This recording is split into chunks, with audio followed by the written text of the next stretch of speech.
Hey, and welcome to Kublai Khan's lecture. Today we're going to be talking about audience retention, average concurrency graphs, and how you can use these things in order to find out what your audience wants and improve your search results within YouTube. So that was an introduction. Now that introduction is actually a perfect example on what we'll be able to be using on improving audience retention. And the idea of audience retention, when we're discussing it, is that this is a feature that applies to both Twitch streams and YouTube streams and any stream or video content you make, where it's how much do people pay attention to what you're creating. So this is officially on YouTube known as retention percentage and then watch time, as well as another thing known as session time. So let's start breaking some of these up. A retention percentage is basically how much someone watches your video. So if you were to make a 10-minute video, and someone watched 9 minutes of it, that would be 90% retention. And then you would have watch time.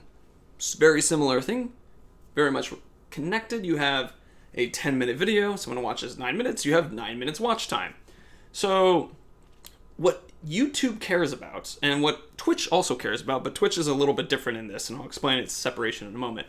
What YouTube cares about and Twitch cares about is if you have the highest percentage possible of that retention time, or that retention percentage.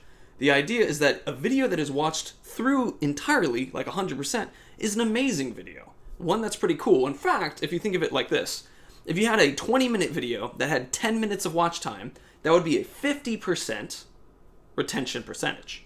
If you had a 10-minute video that had 9 minutes watched, that would be a 90% retention. Now, clearly, there's more watch time in the 20-minute video because it was a 10-minute total time. However, YouTube will look at that 9-minute thing and say, hey, this is a better video. So now I can state this pretty confidently because YouTube themselves say this. And I'm going to say a quick goodbyes to Jessica Prentice and a quick hello to Dustin Brothers. Nice to see you both, and nice to see you, well, not to go, but thank you for being here. Anyway, back to the focus. So while this is going on, and you have that 90% watch time, 90%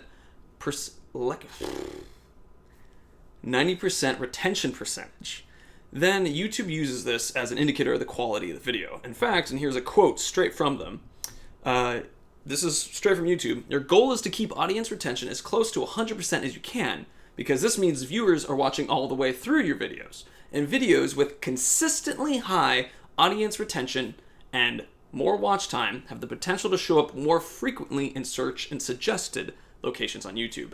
YouTube will look for a video that has higher percentage of this retention value and will send it out more often than a video that has a lower percentage.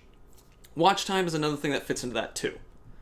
So the more of watch time you get and the more percentage viewed you get, the more YouTube will select your video. So let me jump to Twitch for a second. So Twitch is missing this algorithm that YouTube is able to use in order to show and serve your videos. Still important on Twitch, because this tool of being able to figure out how much people are watching to what you're doing is absolutely applicable to the quality of what you're doing. It correlates. So YouTube looks at this and says, oh, people are watching more and watching percentagely more. That means it's a better video, so we want to serve it more often. Twitch, not necessarily an algorithm supporting you. However, if you're following those same rules that increase the average percentage watched, as well as the average amount of time watched, that means you have better stuff.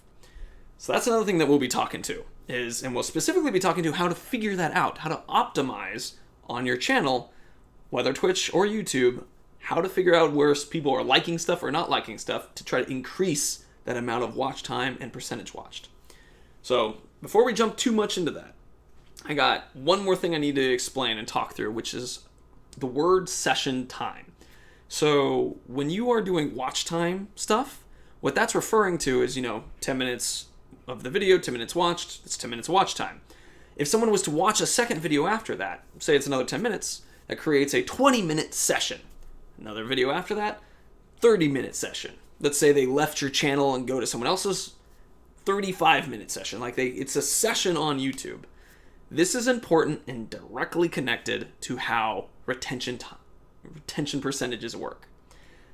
So I needed to fill that in. So we have average percentage watched, which is the 100%, 50%, whatnot.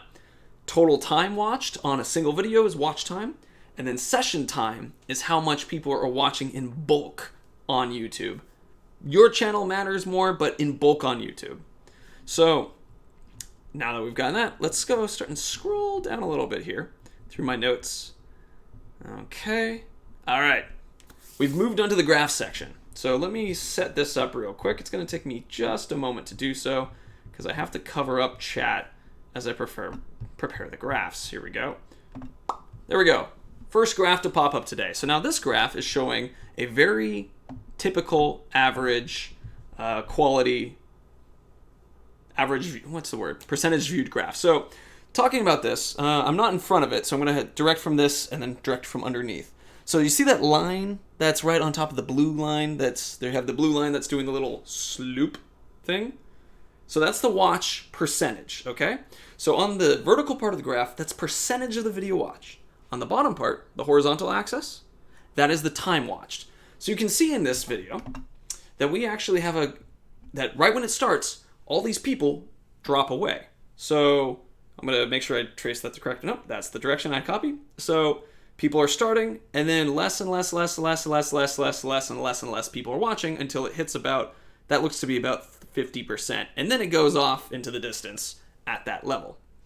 So now with this particular thing, you can see and figure out that actually my intro, it's over here, my intro on this kind of sucks. This was a graph from one of my videos. You can see that the intro, people are skipping. Now, why? Why are they skipping? There could be a couple reasons. For one, it could have been that I have too long of an introduction, so people are like, leave the video. Two, I had a lot of playlists. So when you watch one of my videos on the Let's Play channel, maybe someone jumps to another video afterwards instead of this one. So they're like on video 8, but they landed on video 7, and they're like, oh, wrong one, and they jump over to 8. So that could also create this kind of slope down thing. Excuse me, I burped. And so this graph is showing me now, hey, Jared, you might need to improve your intros. Or people are jumping and then leaving very quickly because they're finding the wrong video. So I need to make it easier for people to find the video they want to watch. That could mean I need to have better titles and tags or better thumbnails to better distinguish where the person was. So to repeat that again, if you see this like this, where it has an initial drop in the beginning, probably your video has a bad intro, or depending on your situation, if you're like me, we have lots of playlists of like video 1 is we do this one thing in the video game, and video 2 is we do something else in the video game. People are just landing on the wrong video in the playlist. The way I could check that is to check how many people are actually watching playlists and using playlists. That would be a way to double check that. But we're just talking about graphs today. So that's what that means. If you see an initial drop, that would mean probably people leaving because not a good intro. Now, I want to show you guys another graph. This is an average concurrency graph. So this is what the live stream will look like when I go back and look at it analytically. Basically, you can see a similar red line, and you can see all the that's how many of you guys are currently watching. Popping up, popping down. This is from another stream some months ago, maybe a year ago or something. And with this particular setup, you can see basically, in general, people were chilling. Like there wasn't really any situation or time when there was a clear indicator that I did something stupid or unfun. One of the reasons that could be, though, is I didn't switch games. This was also, if you can look closely, about a 2-hour stream when I look down at it more closely. So if I'm streaming for 2 hours and I stream one piece of content, you can see that primarily people are pretty chill with that. Some are coming in, some are leaving maybe.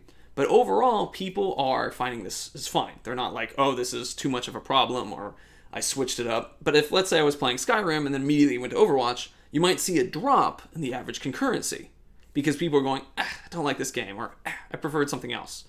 If you were like drawing, I'm saying this for a PQ, if you were drawing specifically, this could be a moment when you started a new piece of work. Because as you were drawing and people were like, cool, I finished that, and then off they go. So that would be an argument of like how maybe you find a way to like never finish. Like you always like transfer to different pieces, or you do longer pieces, for example. So that is an example. That's the average concurrency graph version of this. There's a lot more you can ascertain from YouTube's graphs, and I'll show that with this next one. I drew this myself. You can totally tell with the art quality. So this is, once again, in the beginning, people are sloping down. And so people are leaving. And I think it would actually be fun to see in chat if you guys can kind of figure out what potentially these graphs can mean, because there's going to be a couple more coming up. And I'm now kind of curious. I want to involve you guys a little bit more. So get ready for a question asking. This one, people are leaving in the beginning, and then it's smoothing out towards the end. So my intro is probably bad. Now here's an interesting one. So people are showing up in the beginning and hanging out for a little while, and then suddenly dropping. So let's see. Oh, I see it. Be right back. No worries. So this is actually I'll explain this one a little bit, because there's not like a way to intuit necessarily. This would mean something I did in the video kind of sucks. And if you watch something like this happen in your average concurrency graph on Twitch, or if you saw this on YouTube or whatnot, you could look at this and go, at that time, during that drop, something bad happened. Did I make a stupid line? Did I switch games? And on Twitch and on YouTube, you can see the moment that happens. Twitch, you look at their average concurrency graph and you can see the lines and find the actual time in the video, and then go check your VOD what happened there.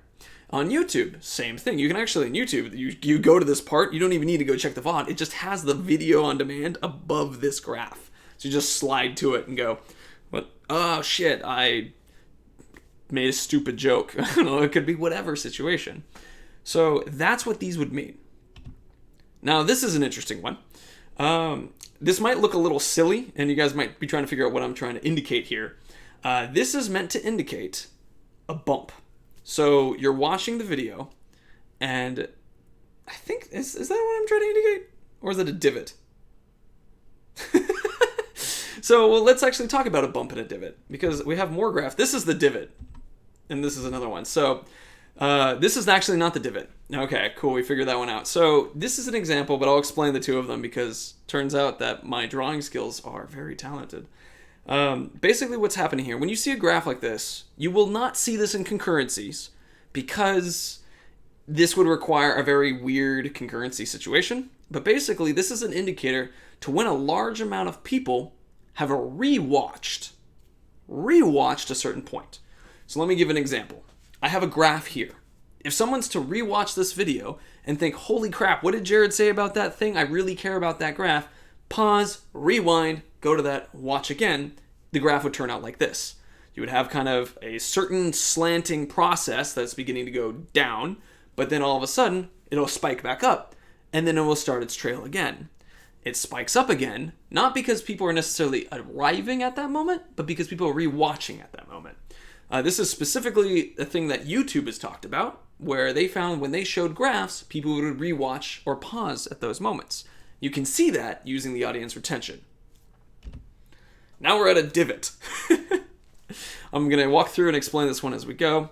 So a divot is sort of the opposite of a bump. Now, I'm going to pause for a second and think about, for you guys, what do you think less percentage watch time for a certain part of a video and then a raise would mean? I'm going to ask that as a question. I'm going to give you guys 15-ish seconds. Those of you who are watching at home on this as a VOD as opposed to something live, see if you can get the correct answer before these guys can guess it.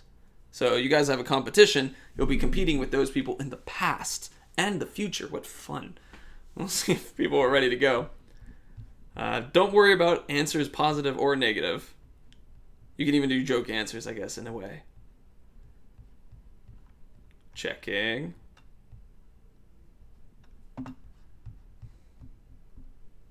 No attempts? No thoughts? I bet this is what it is sometimes to be like a teacher. I'm teaching you guys, so I'll just tell you the answer now. So the answer itself for it is that a divot refers to a skip. People are skipping ahead because they don't want to watch that particular part of the movie, video, whatever it is. Another thing, this also won't be showing up in average concurrency specifically. You could, however, kind of figure it as an example of like, we're seeing, we did have a guess for this. Potentially. But yeah, skipping. You were correct with that. Good job, Eric. Ads. Oh, interesting. Merch. Cool. Okay, now we see a bunch of things coming in right now. Happy Paper, ad. So you can't skip an ad. So that's an interesting point. Ads are not something that you'll be able to do as a skip. This, however, is something purely like the Logan Paul comment from Eric. That's a really good possibility. So that has the opportunity of doing that.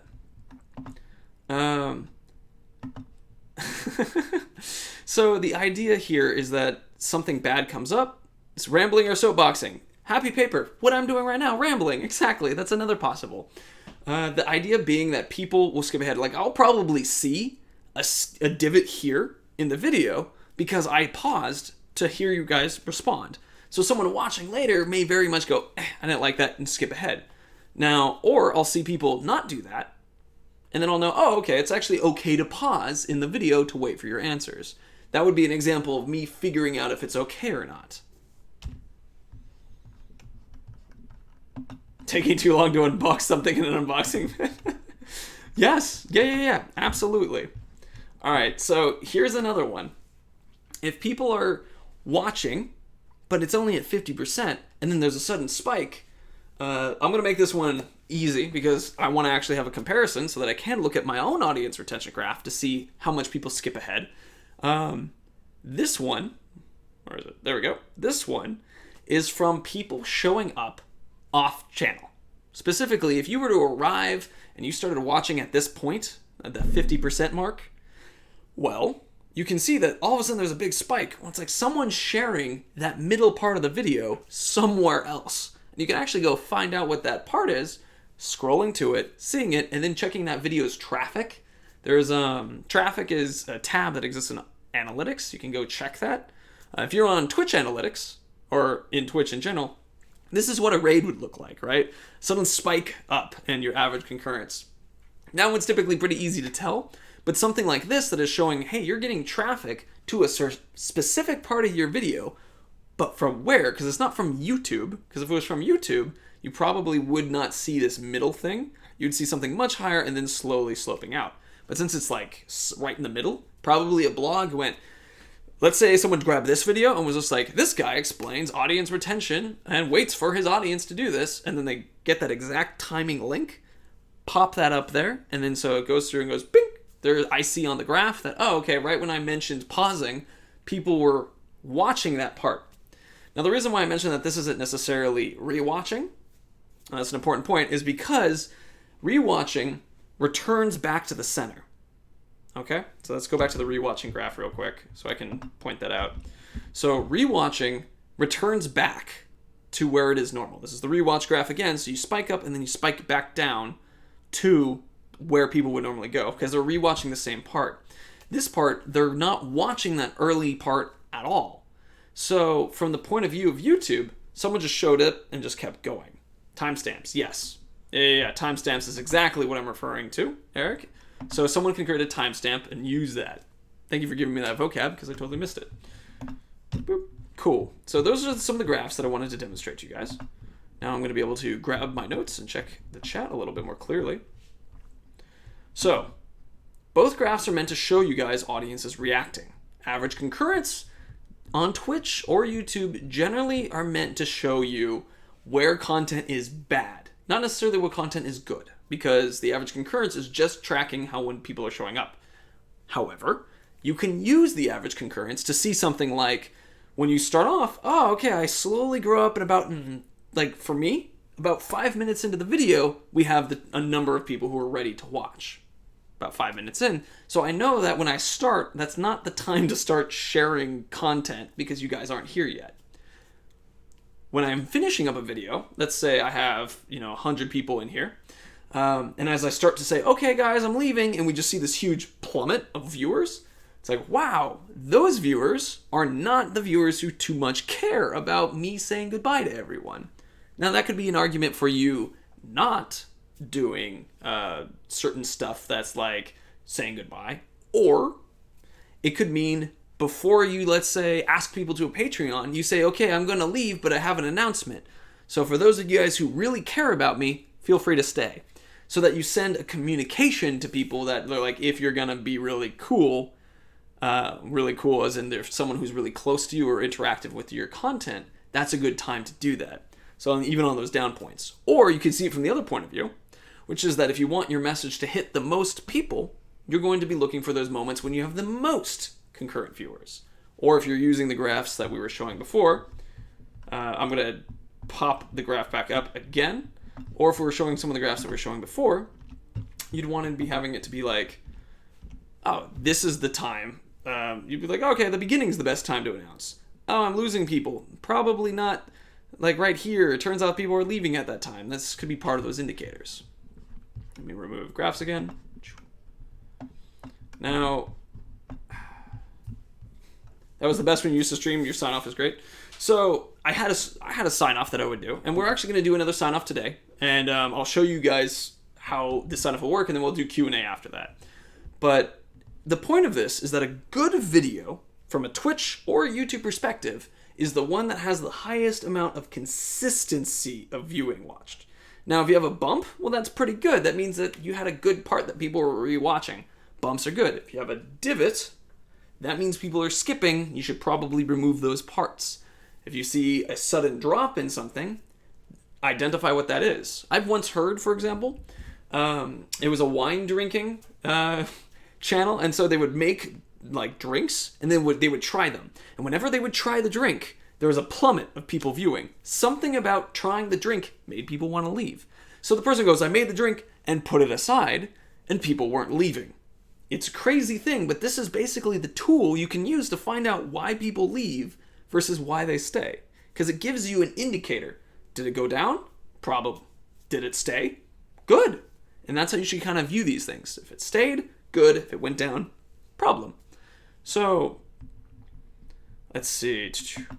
Now, this is an interesting scenario too, because what are the benefits of, like, besides the YouTube side of the actual algorithmic support? So one is just your content is better. But here's one that's really interesting in relation to both Twitch and YouTube. I'm going to talk about it for YouTube's perspective first, which is end cards. If you have good end cards and timing for end cards, then it allows you to transition and say, hey, these are some things for some other videos. And then people may watch those videos, and that will increase your session time. Remember that discussion in the beginning? You watch a certain amount of time in a video, you move to the next thing, and you go, oh, I'm going to watch this next video. So that increases that total sessions of time that people are watching on you. And so that's also the time when you're like, oh, Patreon. Because if you got to the end of my video, you're probably someone who really liked my video, and you might like my content and would like to go more in depth. So here's a Patreon option. Go ahead and do this. And that's another opportunity. So that applies to the stream as well. So let me go through. Now, I don't know how true this next line is, but I heard it recently, and I've never reached it, so maybe it's actually pretty good, which is that 50% audience retention at the end of your video is amazing. I don't know how true that is. I have, myself, never reached that. In fact, the first time I ever reached that was from the last live stream. We were at 75% audience retention. That's pretty cool to me. However, I don't know if is that really that amount, but I've read that the argument was based off of the fact that people who get to that end of the video, if 50% of your viewers get there, that's 50% of those views potentially clicking to other cards and events and other things to watch. That's really useful. That is very, very, very useful to have, is to have people making those extra sessions. So you're also able to use things like if you have certain things in the video, like a clickable piece, like let's say you are saying, hey, if you're interested in buying another one of my drawings that I'm making, and you do point down below to go into the actual description, and you see a drop in concurrency or you see a drop in view right when you say that, oh, okay, people listened and probably went there. And you can actually then, if you own a website that does that, you can see where that traffic's coming. And if you see people are coming from YouTube or from Twitch, you know that command was actually pretty good. You could also use Bitly to track stuff like that, but we'll talk more into that.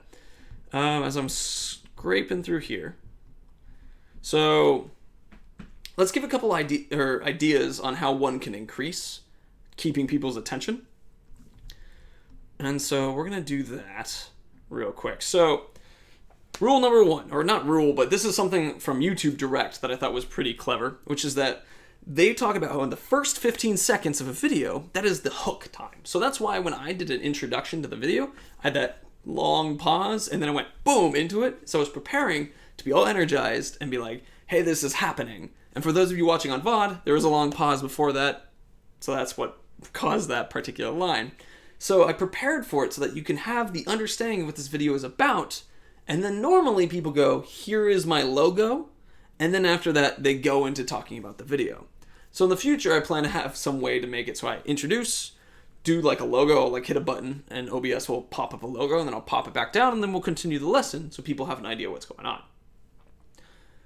Second one, bloopers at the end of your video. So this was one that I saw from vlogs as well as from Let's Players, is that, and I've seen, I love this, where it's like, if you were playing and you died a lot, like, so if you, in this video, you were playing, and then, but you're like, you said, oh man, it was like 10 tries. Well, if you show some of those 10 tries at the end of the video when your end cards are up, that's really funny. That's actually a really cool moment. And I watched a vlogger do this the first time, where she was trying to get out the word constabulary, and it was just this hilarious, like, constabulation, like, just trying and trying. And in the video, she got it totally fine and just mentioned, whew, that was hard when I was trying to film it. And like, that was it. And then she had it at the end popping in. That was a really good way to just increase my interest in watching the last bit of her video and seeing what cards she put up there. Another example of great transitions in end cards is to be like, hey, if you really want to see more videos like this one right now, you can actually see just right over here, I have my first lecture. This will pop up. It should be right around there. Yeah, it talks about why you should have a product. And that's really good. Well, thank you for coming by. This has been the Kublai Khan Lecture Channel. We will stream a lesson at 8 p.m.